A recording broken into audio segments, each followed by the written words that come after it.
G'day and welcome back to Unimig. Today we've got a few tips to get you comfortable while you're welding. If you're not comfortable when you start a weld, it can really affect the quality and final product. Even minor adjustments to position and posture can make a difference in how your weld comes out. Here are a couple of tips for prepping yourself before a weld so you're as comfy as can be. Having steady hands can make or break the weld.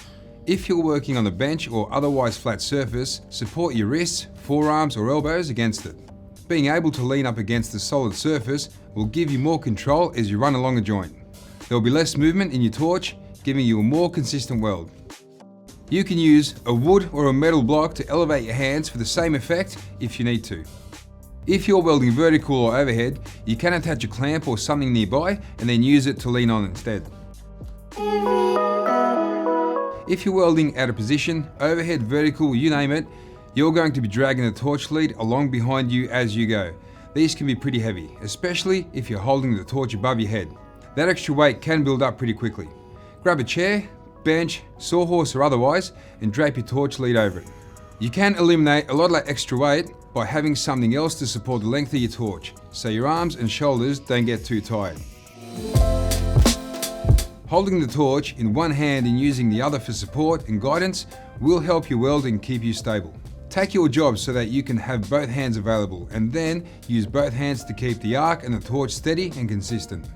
This doesn't apply to TIG, as one hand is needed to feed your filler metal, but it definitely applies to MIG and stick and plasma cutting. If you must weld on the floor, get something for your knees. If you can move whatever you're welding off the floor, that's even better, as kneeling down trying to weld can be painful. Get an old jacket, the thicker the better, or knee pads, or really anything that's softer than the ground to protect your knees. If you can't see what's going on, you're not going to get a good weld. Make sure that you've got a good, clear view of your arc and weld.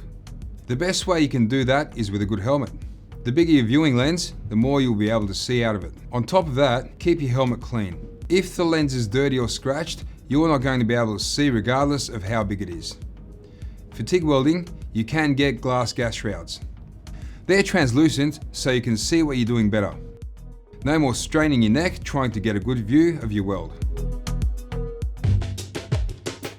Some MIG and most TIG torches come with the option of having a flexible neck these days. Instead of bending or folding your body and arms in weird ways to reach tight spots, you can just bend the torch neck. If you're stick welding, you can bend the electrode where you insert it into the holder if you're trying to weld at an awkward angle. Before you start a weld, just take a moment to make sure that your torch lead, power cables or anything else that you've got plugged in is neat and organised.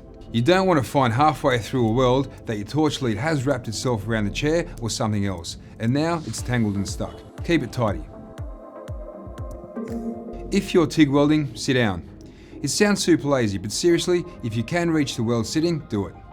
If you don't have to hunch over and give yourself back problems, it's a bonus, and it's going to show in your weld. Sometimes, sitting isn't possible. Like if you're doing an overhead weld, you won't be able to sit for that, but if you are working on something on the bench, go ahead and take a seat.